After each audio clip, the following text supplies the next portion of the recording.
ఈ వేసవి కాలంలో పిల్లలతో ఏం చేయించాలి? కోడింగ్ క్లాసులా? ఐఐటీకి ఫౌండేషన్ ఏపిద్దామా?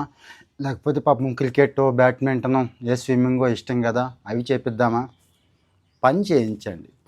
ఇంట్లో పని చేయించండి. నిజమేనండి, పిల్లలు ఈ పనికి దూరం అయిపోయి చాలా కోల్పోతున్నారు. వాళ్ళ సంతోషాన్ని కూడా కోల్పోతున్నారు. నేను నిజమే చెప్తున్నాను. ఏ పిల్లలైతే పని చేస్తున్నారో, ఏ పిల్లలైతే అమ్మా నాన్నకి సాయం చేస్తున్నారో మనం మెచ్చుకుంటాం కదా. అరే చిన్న బాగా చేసావురా, ఆహా ఓహో అంటాం కదా. చాలా హ్యాపీ వస్తుందండి వాళ్ళకి. రెండోది, పెరిగి పెద్ద అయ్యే కొద్దీ గొప్ప మేధావులు అవుతున్నారు కానీ స్కిల్స్ ఉండట్లేదండి. బజార్కి వెళ్ళి అది కొత్తిమీర తోటకూర కూడా తెలియదు, ఆ పరిస్థితికి వచ్చేస్తున్నారు. అంటే ఆర్గనైజేషన్ స్కిల్స్ కూడా వాళ్ళకేమీ ఉండట్లేదు. సో నా సలహా ఏంటంటే, ఈ వేసవి కాలం ఇంట్లో పనంతా చేయించండి వాడితోనే, ఆ పిల్లతోనే. లేదు, కాస్తో కూస్తో వాళ్ళకి చేయదగ్గ పనులు ఉంటాయి కదా, ఖచ్చితంగా ఉంటాయి. ఒకసారి చెక్ చేసుకోండి. మీరు మానేసి, ఆ పనులన్నీ మీరు మానేసి వాళ్ళతో చేయించండి. ఇక ఏ పనులు అంటారా?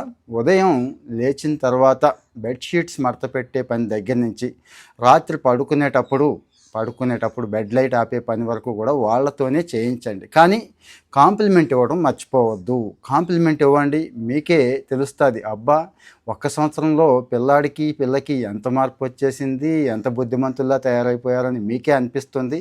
కామెంట్లో మీ ఒపీనియన్ చెప్పండి. షేర్ చేస్తారు కదా.